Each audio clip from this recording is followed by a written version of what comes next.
I took off my shirt in front of the prisoner boss, then breaking clear, pulled down my pants. No underwear, he laughed hard. The other inmates cheered. Without his word, nobody dared touch me. He teased me a bit and told me to put my clothes back on for new inmates. He always kept a close eye, but none of them realized how intense things were about to get.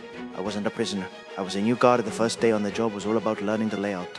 Meanwhile, the prisoner boss was taking a stroll in a restricted area. Soon time was up. The guards told him to head back.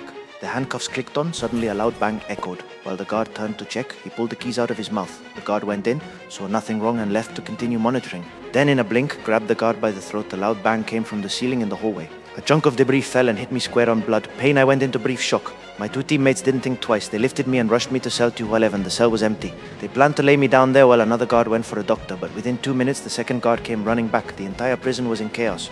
All the inmates had escaped to avoid being beaten to death. The other guard dragged his colleague out. They had no choice but to leave me behind as I drifted into unconsciousness. The prisoners began wrecking everything. Years of oppression finally gave way to their rage. The original guards didn't dare step inside back in the control room. Colleagues told the warden to rescue me fast. Before any plan could form, a prisoner barged into cell 20 and one slap woke me up. The cell had been empty. Suddenly someone was there. Strange, I was confused. The prisoner asked me a few things. I stayed silent. He turned to report to the boss. Slowly regaining awareness, I walked to the door listening to the chaos outside.